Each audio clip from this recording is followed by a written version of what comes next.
Okay, hello again. So this is the preface for this presentation. I give this at the end of Comp 2.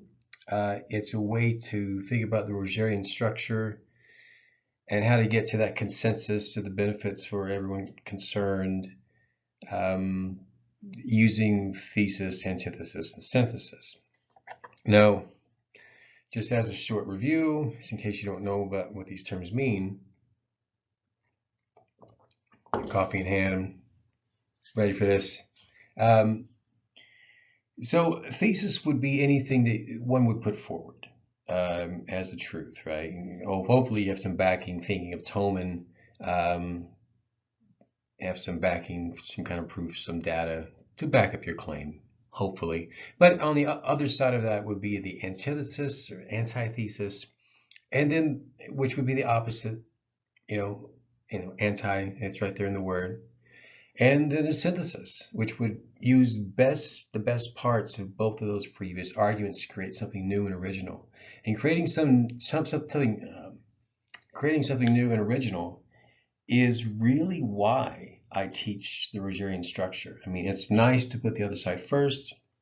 It's nice to think about um, the journey. This is a phrase I'll bring up again and again. The journey that one took to get to their beliefs, to their ideas, because you know, um, but we really are looking, the way I look at it is we want to make an original argument. There have been too many, um, just as a background, I was part of the Philosophy Honor Society Phi Sigma Tau at my college, Northwest Missouri State. And every time we would give a presentation for the school, it would be uh, a believer in God, some theist against some atheist. And does God exist? Does God not exist? Over and over again. No one's mind was ever changed. The arguments were rehashed over and over again. So just I was trying to keep the preface short, but it's sort of become long here. This is really the reason why I teach the Rogerian structure, because I have a background in art and studio art. I'm a ceramicist, and I'm always trying to express that original relation to the universe that we all have.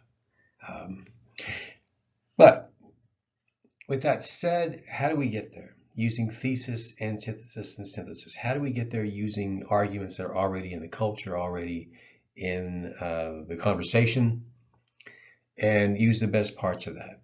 Well, if we recall, the dialectic is the art of investigating or discussing the truth of opinions. Um, if I garble my words, I apologize. I'm caffeinated here. Great writing persuades. It persuades the reader that your product is right for them, that your process achieves the outcome they desire, that your opinion supersedes all other opinions. So persuasion is the same as making an argument, right? We're trying to persuade. How we make a good persuasive argument? We use evidence. We think about the other side.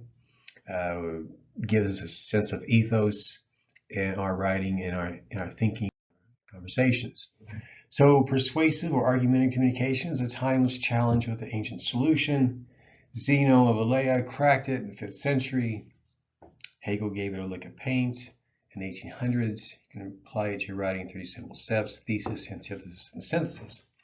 Now, I know in a larger conversation that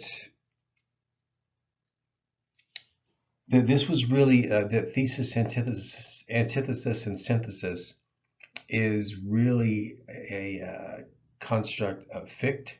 I think I'm pronouncing his name right, Fichte. And he was a contemporary somewhat of Hegel. And Hegel didn't like this. He thought that this synthesis gave an idea that that was the final stage and that it didn't go on this ongoing dialectic or dialogue, which he thought that history and everyone was concerned with, um, was connected to, right? The zeitgeist of our time, whenever we're locked inside these mores, because the dialectic keeps on going and changing. So, we should keep that in mind when we're connecting Hegel with thesis, antithesis, and synthesis, that he would think always as synthesis as a new thesis, which again would have an antithesis, which again would have a synthesis. So the dialectic is a complicated sounding idea with a simple meaning. It's a structured process for taking two seemingly contradictory viewpoints and through reasoned discussion reaching a satisfactory conclusion. It has a connection with the word dialogues. Many of Plato's dialogues are inconclusive. They end without reaching a final fact. Why? Because we're supposed to carry on this discussion after it's over, right? What do these things mean? This level of ambiguity, as David Lynch would say, abstraction gives us room to dream, right? So over centuries of use, the term has been burdened with the baggage of philosophy, the dialectic, and academia. But at its heart, dialectics reflects a process similar to every spirited conversation or debate humans have ever had. For instance,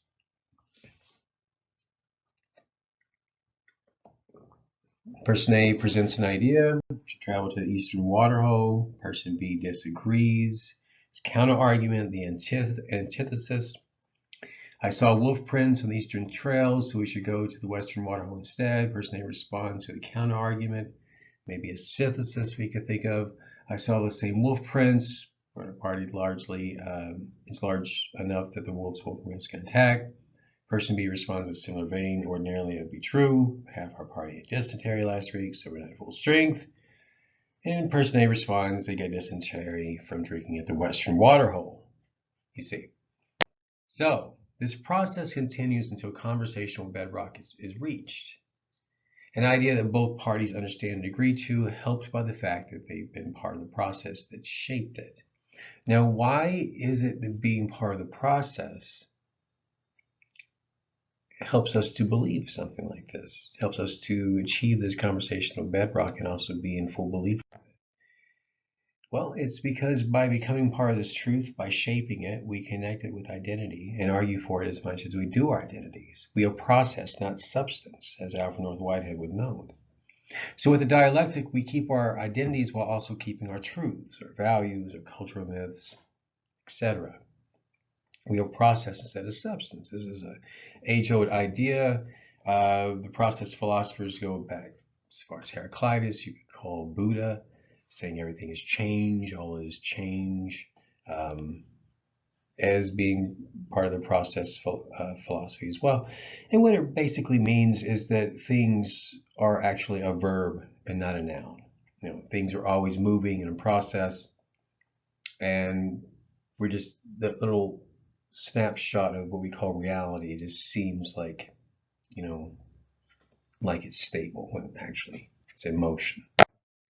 So, using dialectic to strengthen ideas, an idea thesis is systematically challenged by an antithesis. Incorporating this feedback creates a new thesis, a new synthesis. This draws closer to the truth with every iteration. We never get to truth with a capital T, but we're on the road towards it, you see, because it's a process. Anything that's going to be true in life, that's going to be real, is also going to have this open-ended kind of system to things. It's going to be alive, right? Every truth we have is going to be alive. The dialectic is intended to help draw closer to the truth of an argument, tempering any viewpoint by working through and resolving its flaws, work through any contradictions. The same process can also be used to persuade, to make an argument, right? And this is how we're going to look at it, especially the Rogerian structure, which we'll segue into. So the thesis presents the status quo, the viewpoint that is currently accepted and widely held. Again, this is something already noted upon, but it's worth reiterating. Antithesis. The antithesis articulates the problems with the thesis. Hegel also called this phase the negative. And the synthesis shares a new viewpoint, a modified thesis that resolves the problems. resolves the problems up to a point, and then we find new problems, and the antithesis happens again with the synthesis, right? And so it's ongoing. Hegel's method focused less on the search for absolute truth and more on replacing old ideas with newer, more sophisticated versions. That, in a nutshell, is the same objective as much of content marketing, for example, and particularly thought leadership content, right?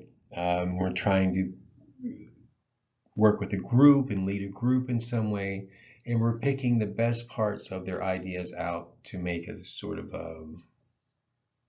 a plan that's going to incorporate the best parts of their solutions.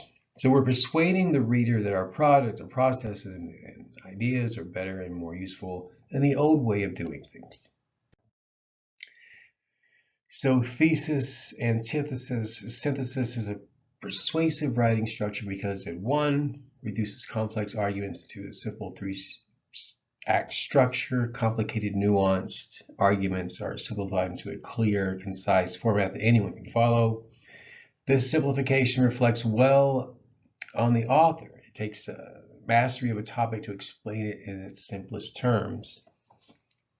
We could think about how a few years after Einstein came up with the theory of relativity, the special theory, came up with the general theory, so that everyone, as much as possible, could pick up his work, the general theory at least, and get a grasp of his view of the universe. So, and this shows ethos, right? Going back to the rhetorical ideas of ethos, pathos, and logos, ethos shows you have credibility, you're well balanced, that you've looked at these things.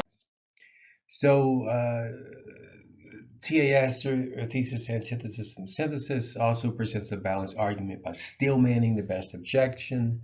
Strong one-sided arguments can trigger reactance in the reader. They don't want to feel duped. So TAS gives voice to their doubts, addressing their best objection and giving readers a chance to entertain the other side, making them feel as though they have come to an objective conclusion. And as I'll note later, being connected to an objective reality means being connected to everyone else's reality.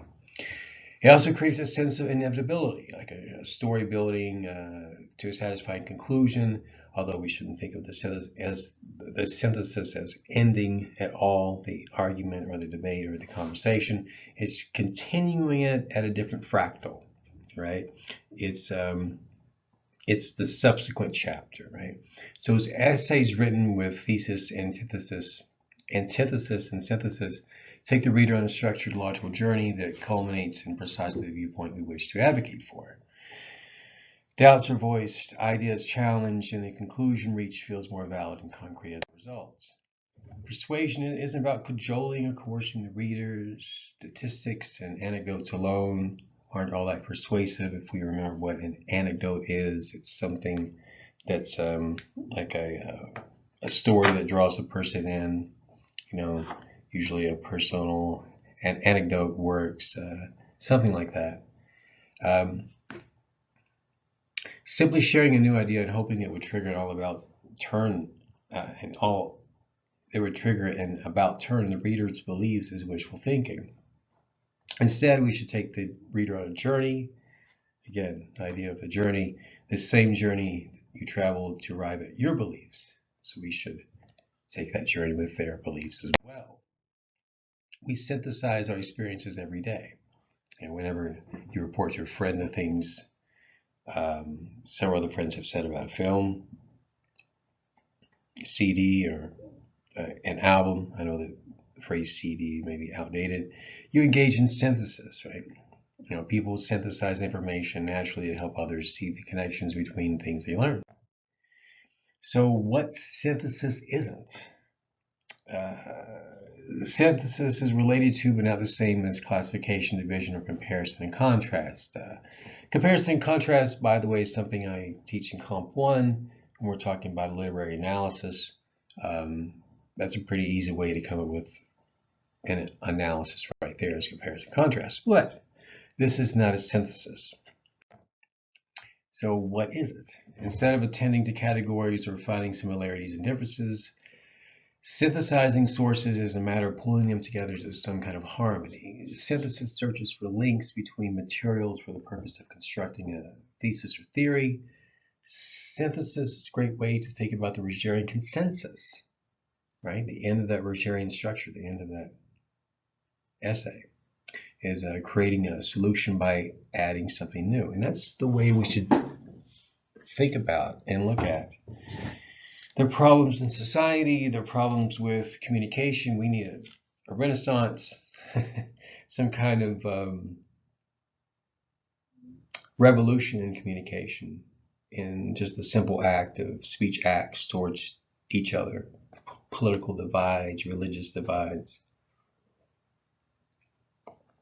Because what's happening more and more, especially with social media, with the internet, is that we're talking at each other and not to each other, right? So we're talking at these straw men, these logical fallacies. We're talking, at these hyperbolic constructs instead of listening to someone and listening to their suffering and listening to their journey, how they came to these beliefs, whether they're old or young, right? Do people practice synthesis writing outside of college? Yeah, all the time. The basic research report mentioned later, we're going to forget about that. We're going to skip that background synthesis. The basic research report is very common in the business world, whether one is proposing to open a new store or expand a product line. The report that must inevitably be written with synthesized information and arranged by topic rather than by source. In the actual world, we often have to synthesize information, make points, to find a diplomatic solution to opposing stances. As I often say in my comp classes, reality is a negotiation, right? We're trying to, that's what an argument is. We're persuading, we're being diplomatic as possible about saying this is real and this is not. This is more true than this, or whatever it is. Whether we're talking about abortion, whether we're talking about women's health care, which is kind of the same thing. It's like this Rorschach blot, right? Whether we're talking about gun control, what does gun control mean? These sorts of things. We have to understand that this is all negotiation, right? There's no dogmatic, unquestioned things. When we get to a place when we can't question things, then we're at a dangerous place, as societies go. So background synthesis. So a background synthesis requires that you bring together background information on a topic and organize it by topic rather than by source. We often assign background syntheses or syntheses syntheses at the early stages of the research process before students have developed a thesis. And they can be helpful to students conducting large research projects, even if they are not assigned. Often, the stronger essays are guided by a thesis that is constructed from the research, not the other way around. Cherry-picked facts, rehashing unoriginal arguments is an idea of originality again. Be original. Use your imaginations when figuring out solutions to problems. And as they said in the 60s, think for yourself, right?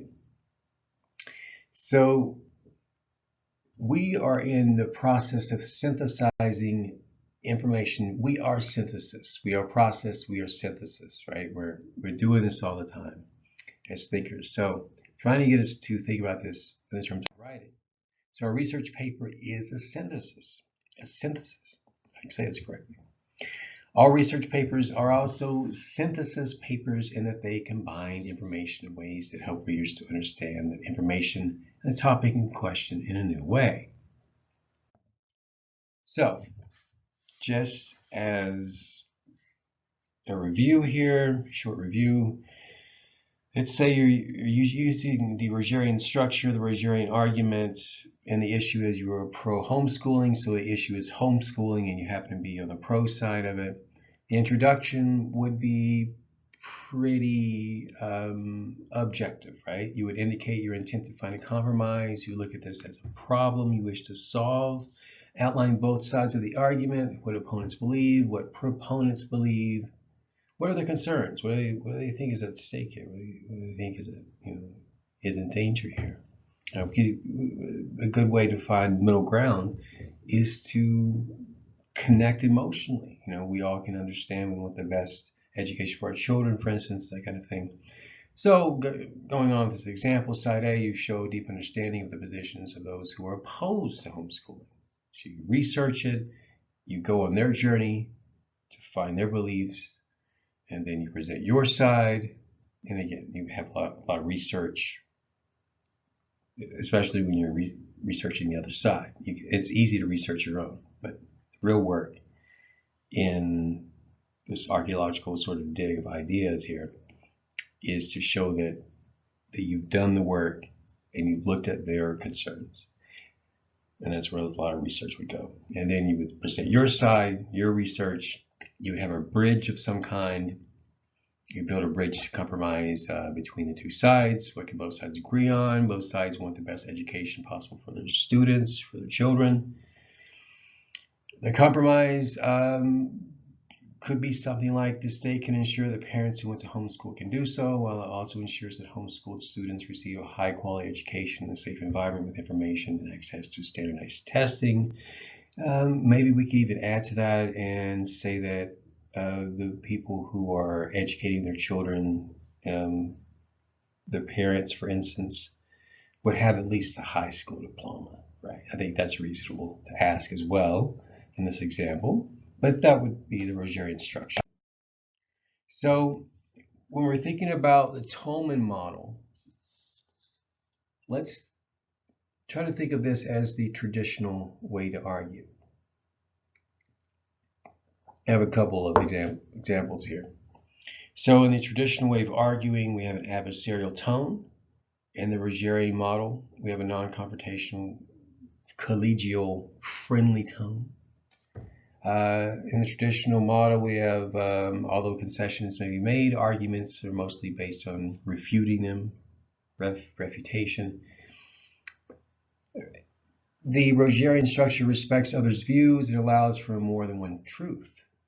More than one thing can be true. More than three things can be true at one time, right? In the traditional way of arguing, the opponent is wrong and will be overcome by evidence. I will dominate you with my logic, with my data over and over again. In the Rogerian structure, we seek to achieve common ground, not to convince 100%. Now, if we can just get them in the middle of it might be so or it might not be so, that's a great place to be. Because it causes us to be less fanatic, right? And anytime we can be less extreme, especially in 2023, and I imagine the ongoing years, the better. Extremism is so bourgeois. Anyway, in the traditional way of thinking of arguing, I am right, you are wrong. In the Rogerian model, we give credit where credit is due. We say you have a good point, you may be right in some circumstances. So the Rogerian structure, again, introduction, provide the audience with a problem you hope to resolve. Maybe it's a question you hope to answer throughout it. Your opposing views first, in an accurate, neutral tone, neutrality. Present the views of the opposition in order to demonstrate you're willing to listen without judgment to all sides of the issue. And then you have understanding, and this is where the research would go in. We show that the opposition's concerns may be valid in some situations. We can all connect, for instance, through suffering, through fear, right? We can all understand what people are afraid of, even if we don't believe what they're afraid of exists. We can still understand they're afraid of something, right? And then we have this position statement, which would be, now that you have fully developed the opposition, go into detail into your own position, providing clear evidence and reasons. Then you have a statement of context, as more research would go in this place. Describe the situations in which you hope your views will be recognized. By showing that your opposition has merit in certain context, you recognize that people won't always agree with you, but there is room to establish some common ground. And not everyone is going to get everything they want, but everyone's going to get something that they want. And we have a statement finally of compromise, right? You may not be able to see it on the screen. Let's read it here. It's where we appeal to the opposition by showing how they would benefit from accepting our position, determining how a compromise would benefit the audience. So comparing that Rogerian with the classical structure, you see it's quite different. We have our position there, or our claim there at the end of the introduction. And then we have a statement of background, right? And we have our position, provide a more in-depth look at your position, outline the major points to follow. Proof, we always want proof, right? You might even state what the warrant is. If you're thinking about the Tolman, you say proof and data and the warrant somewhere beneath there, the rebuttal. It all works within the Rogerian structure as well. And it's part of good argumentation, right? And somewhere there you have conclusion. Again, you can't read all this probably on this because my face is here, but you would summarize your primary points, extend the implications. We already know how to make a traditional argument. That's the hope before you watch this video. And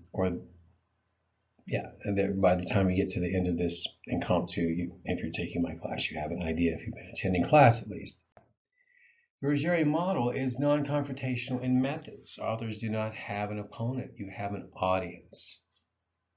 That's good to think about for a moment. As I drink this coffee.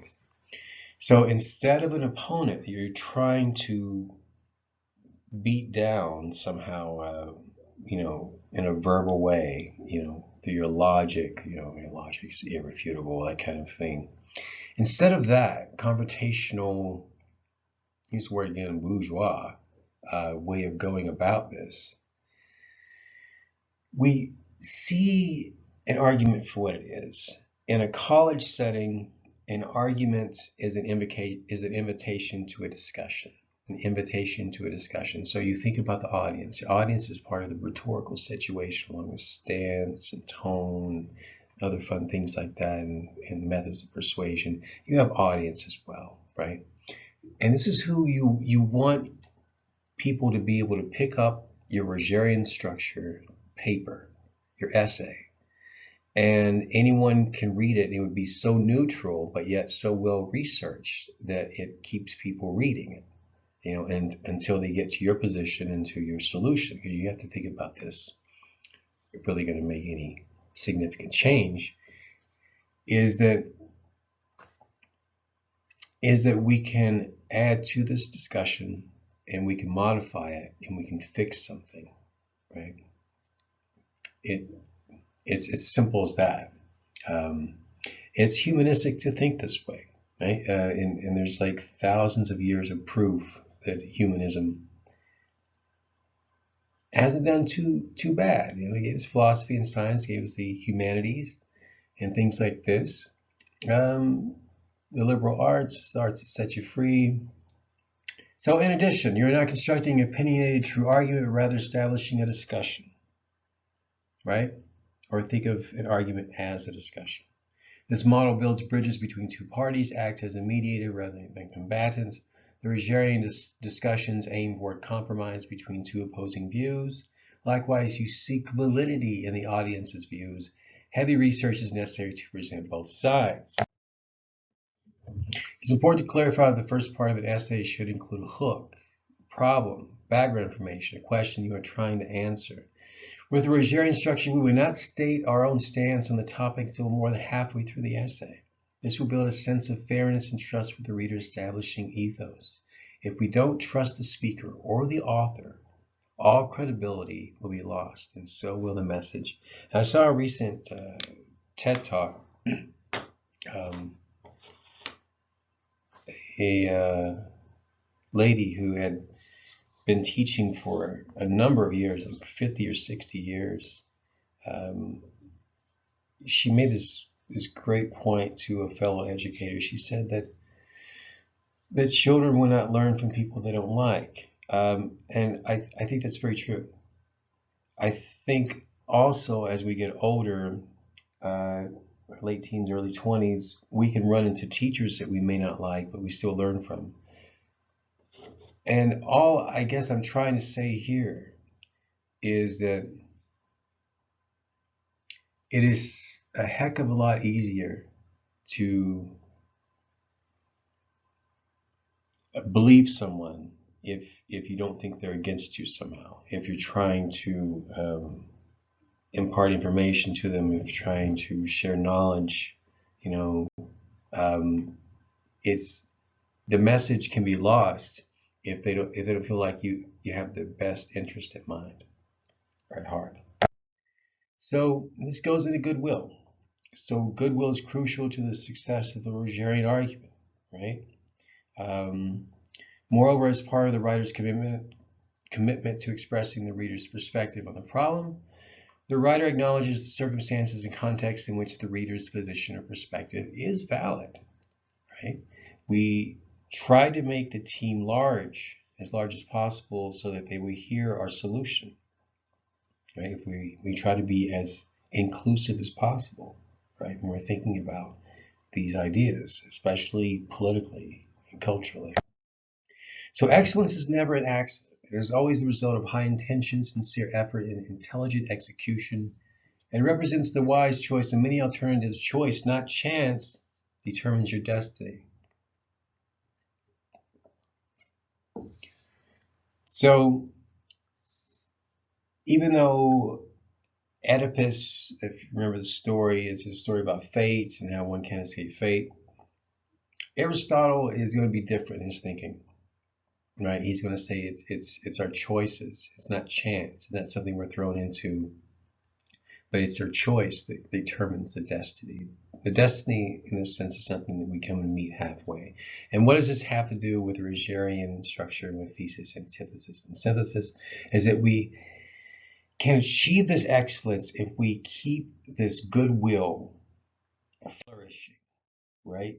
Which leads to this word, eudaimonia, which means human flourishing. It's a contented state of happy being and healthy and prosperous. It's what one feels like. It's what I feel like at the end of an academic year. I feel like I've done all I could do. I gave the bus trip to the Denver Museum. Had the open mic nights. No one really came. But at the end of it all, I know I gave it more than my all, right? And I was in my office around the school sometimes 10, 12 hours a day. But the thing of it is that we can feel this human flourishing in our writing if we have this goodwill towards our audience. If we think about having an audience instead of an opponent, we can express this human flourishing towards people who may disagree with us. And having this unconditional positive regard, right? If I can provide a certain type of relationship, the other will discover within himself the capacity to use that relationship for growth, and change and personal developments will occur. This is a humanistic approach, right? Carl Rogers, in these next slides, I'm going to show his method of therapy and how it connects, how his psychopathy connects to the essay writing. Okay, Carl Rogers believed that all people have the capability to bring about positive change in their lives. He was person-centered, right? His approach was to psychotherapy is considered humanistic because it focuses on individuals' positive potential. And on the side of the individual, if there was this, say this um, either or fallacy of the individual or society, I'm always on the side of the individual. If the question is posed like that, which it doesn't have to be. It's more like a yin yang. Yeah, and so, Emerson was this way. I'm a big fan of Emerson. I'm a big fan of the American Transcendentalist. Because they had this individual centered approach as well. So how this connects to the essays, the writing looks at the potential for real change, giving solutions by finding common ground, and using that as a foundation to build upon. Carl Rogers also worked with families as well. And if you imagine a family situation, you have to find like a consensus there that is the most diplomatic solution you can come up with, right? Rogerian therapy, the therapist typically refrains from offering advice or making formal diagnosis. Instead, the primary role of the therapist is to listen and restate what the client says, right? We become mirrors. The Rogerian therapist tries to refrain from offering their own interpretation of events or from making explicit suggestions about dealing with the situation. In our writing, we restate there, right, near the beginning, after the introduction, what the other side feels and thinks about the topic, and we try to understand why they feel that way in the first place. Again, taking that journey. There's always a greater historical context, even if their own personal history in their family. Maybe something happened and it turned their family from Democrats to Republicans. Could have been during the Clinton era. You never know, right? Things like this can happen. So, and again, that's where the research comes in. Study why. Again, the archaeological dig is sort of a Foucault phrase, but you do that dig. And that's where the research comes in. Right? Why do they get to this thinking in the first place? We all have to live with a plurality of views and situations of differing politics, cultures, and cultural myths. As writers, thinkers, and arguers, we have to believe that positive change can happen, and then argue for that change in a way that may be disagreeable, but not disrespectful. You see, we can disagree without being disrespectful, without using logical fallacies, right? Because as soon as we start to use those, it gets all the wrong people's attention, right? It's like the baby that cries really loud in the crib. And the loud voice, the loud and dumb voice, overpowers the intelligent, has really nothing to prove kind of voice that you probably want to listen to because it's probably going to be more objective. So that's how we come to a consensus in the Rogerian structure. You see, we take the idea of that synthesis, we use the best parts, and we're also thinking about this along the way. Empathy, right? 3 key components. Rogerian therapists attempt to develop an empathetic understanding of their client's thoughts and feelings. When the therapist has an accurate understanding of the client's thoughts and restates what the client says, the client's able to figure out what the meaning of his or her own experiences are.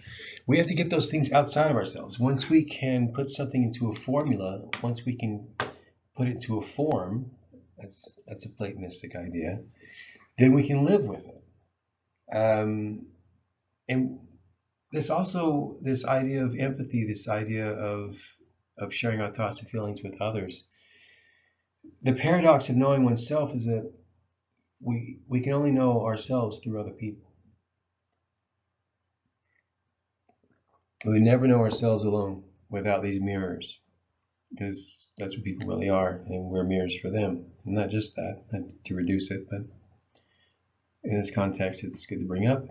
So this is where, as writers who are using this formula, the Rogerian structure, our capacity for abstract thought to feel another person's feelings, even if what they are afraid of doesn't exist. For instance, some bedeviled straw man, something in our view of things just,